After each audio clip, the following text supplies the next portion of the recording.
जब रतन टाटा ने पहली बार अपनी ड्रीम कार टाटा इंडिका को बाजार में उतारा तो उसका रिस्पॉन्स बहुत ही खराब था। घाटे में जाती हुई कंपनी को देखकर शेयर होल्डर्स ने कहा कि हमें कंपनी बेच देनी चाहिए। ना चाहते हुए भी टाटा इसे बेचने के लिए यूएस फोर्ड से मीटिंग के लिए गए, लेकिन उस मीटिंग में फोर्ड ने टाटा का अपमान करते हुए कहा कि अगर तुम्हें कार बिजनेस की इतनी समझ ही नहीं थी तो इस कार की लॉन्चिंग में इतना पैसा क्यों लगा दिया।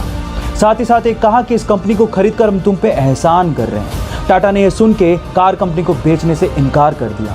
इंडिया वापस आए और इस कंपनी के लिए इतनी मेहनत की कि इसे वापस अपने पैरों पर खड़ा कर दिया। साथ ही साथ फोर्ड के घाटे में जाते हुए दो luxurious brand Jaguar and land rover को खरीद के धमाका कर दिया।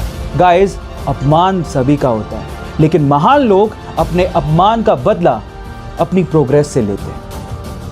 जब 1960 में भारत ने अपनी स्पेस एजेंसी इसरो की स्थापना की तो बाकी देश हम पर हंसकर बोला करते थे कि भारत जैसे गरीब देश को अंतरिक्ष प्रोग्राम्स की क्या जरूरत है। जब हमने रशिया और अमेरिका से सहायता मांगी तो उन्होंने साफ मना कर दिया। हमारा पहला रॉकेट साइकिल पर ले जाया गया और उसे नारियल पेड़ के सहारे लॉन्च किया गया।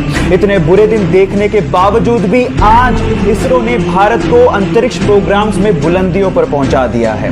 भारत 2013 में मंगल ग्रह पर पहली ही कोशिश में पहुंचने वाला पहला देश बना और साथ ही साथ इसरो ने 2017 में एक ही रॉकेट से 104 सैटेलाइट को लॉन्च करके रिकॉर्ड बना दिया और आज इसरो वर्ल्ड की रिनोन स्पेस एजेंसीज में से एक है। So proud to be an Indian.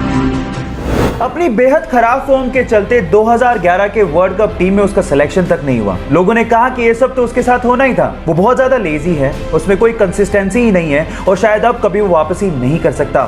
सारे फैंस निराश हो गए थे, लेकिन उसने हार नहीं मानी। उसने हार्ड वर्क किया, अपनी फॉर्म दर्शाई और 2013 में बतौर ओपनिंग बैट्समैन एंट्री मारी और उसके बाद उसने वो कर दिखाया जो आज तक इस प्लेनेट पे कोई नहीं कर सका। वनडे इतिहास में 3 बार डबल सेंचुरी मारने का रिकॉर्ड उसने अपने नाम कर डाला। Yes, I am talking about the hitman Rohit Sharma. Guys, यहां सीखने लायक बात यह है कि आलोचना होगी, आप गिरोगे, लेकिन गिर के उठने वाले को ही बाजीगर कहते हैं। एक बार एक 10 साल के बच्चे का आइसक्रीम कोन खाने का मन हुआ तो सामने के होटल में गया और उसने महिला वेट्रेस से पूछा आइसक्रीम कोन कितने का आता है। तो उस महिला वेट्रेस ने जवाब दिया 70 रुपए का। फिर उस बच्चे ने अपनी जेबें टटोली, शायद उसके पास इतने पैसे नहीं होंगे, तो उसने महिला से दोबारा पूछा कि छोटा कप कितने का आता है। तो उस महिला वेट्रेस ने जवाब दिया 60 रुपए का। कुछ सोचने के बाद उस बच्चे ने कहा ठीक है, आप वो छोटा कप मुझे लाके दे दीजिए। फिर उसने अपनी आइसक्रीम खाई, पैसा पे किया और वहां से चला गया। जब महिला वेट्रेस प्लेट उठाने आई तो उस प्लेट के नीचे उसे 10 रुपए की टिप मिली। अब गाइस, अगर वो लड़का चाहता तो वो आइसक्रीम कोन भी खा सकता था, लेकिन उसने उस वेटर का भी ध्यान रखा। Now the moral of the story is guys, बड़ा वही होता है जिसका दिल बड़ा होता है। इसीलिए अपने लिए सोचने से पहले दूसरों का भी ख्याल रखना सीख लीजिए। जब वो 9 साल के थे तो उनकी माता का देहांत हो गया। घर के हालात इतने खराब थे कि उन्हें रेलवे स्टेशन पर कूली तक का काम करना पड़ा। इसके बाद जैसे तैसे करके उन्होंने बस कंडक्टर का एग्जाम पास किया और बस कंडक्टर लग गए। इसके बाद तो जैसे कि उनके अंदर का आर्टिस्ट ही बाहर आ गया।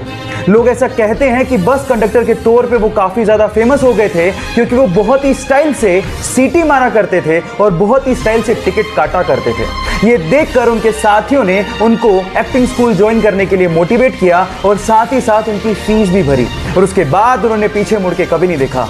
काफी स्ट्रगल के बाद उनकी पहली मूवी में ही उन्हें नेशनल अवार्ड मिला और देखते ही देखते वो साउथ में सुपरस्टार और गॉड माने जाने लगे। जहां हालात ये हैं कि बाकी एक्टर्स को अपनी मूवीज हॉलिडे के दिन रिलीज करनी पड़ती है, वहीं जब इस सुपरस्टार की मूवी आती है तो अपने आप वो दिन हॉलिडे हो जाता है। Yes, I am talking about Thalaiva रजनीकांता।